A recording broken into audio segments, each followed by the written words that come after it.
Ça a commencé aussi, comme tous les enfants. Moi, j'adorais ça. J'étais spectatrice. J'avais été spectatrice grâce à mes professeurs d'école, mes professeurs de lycée. Donc, j'avais été voir Brooke, Mouchkine, la Comédie Française. Et puis, j'avais...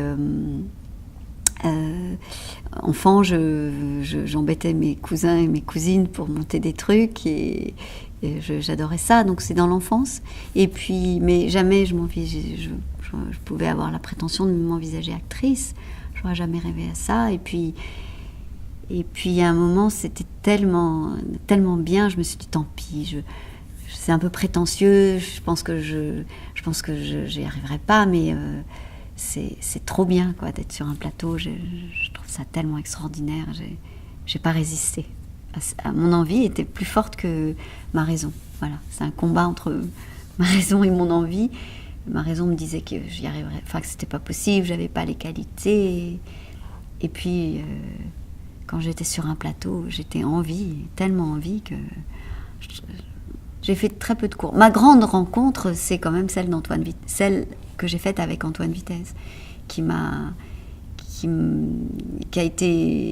c'était le premier qui m'ait pris dans une école. Le conservatoire n'a jamais voulu de moi. J'étais à chaque fois très désespérée, très très très désespérée. Et Antoine, il a bien voulu de moi. Et après, il est devenu administrateur. Il a donné 2 noms de son école à un metteur en scène, André Stégère, 2 filles qui étaient jeunes, et puis qui faisaient jeunes. Et André Stégère m'a choisi, et puis, pof. Et c'est comme Antoine qui m'a dit, je me souviens, c'est lui qui m'a demandé si je voulais être pensionnaire à la Comédie Française. Et j'ai jamais été aussi heureuse que cette proposition. Et après, je suis devenue sociétaire, j'ai eu des très belles propositions de rôles. Il y a des immenses metteurs en scène qui m'ont proposé des rôles magnifiques, toujours une joie incroyable. Mais le jour où Antoine m'a dit peut-être tu voudrais bien être pensionnaire, parce qu'au début j'étais artiste à l'essai, parce qu'il ne me connaissait pas bien, Antoine. Enfin, il se disait c'est une de mes élèves, elle est peut-être un peu jeune, un peu verte, un peu... Et donc après, quand il a bien voulu que je sois pensionnaire, j'étais hyper heureuse. Parce que je me suis dit, c'est un an de travail. Un an de travail, ça m'allait très bien. J'étais hyper contente. Après, c'est angoissant en sociétaire. C'est un engagement qui est plus impliquant, qui est plus engageant.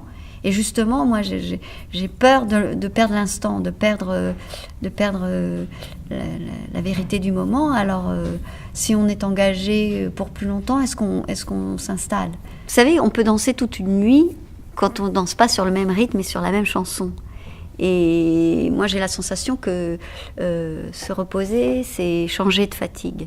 Et donc, on change de fatigue, on change de rythme, on change d'émotion, on change de sensation, on change Donc, jouer plein de pièces dans la même semaine, c'est peut-être moins fatigant, même si on joue tous les soirs, que de jouer tous les soirs Racine ou Grimbert, enfin, de jouer toujours le même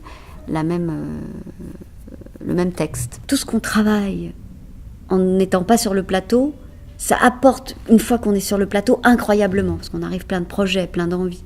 Parfois, quand on est juste des sportifs de la scène, on manque d'inspiration, on manque de renouvellement, d'imagination. Donc il faut être très vigilant à ces moments-là, et effectivement, réinventer chaque fois, c'est notre devoir. C'est même pas une histoire de... On doit réinventer. Les gens, ils étaient pas là hier, ils sont là aujourd'hui, et on doit leur donner le meilleur, et le meilleur, c'est l'invention. C'est ce qui jaillit, ce qui surgit, la spontanéité. C'était extraordinaire qu'Antoine Vitez rentre comme administrateur. À l'époque, c'était pas Antoine, la Comédie Française. Enfin, il y avait quelque chose d'incroyable.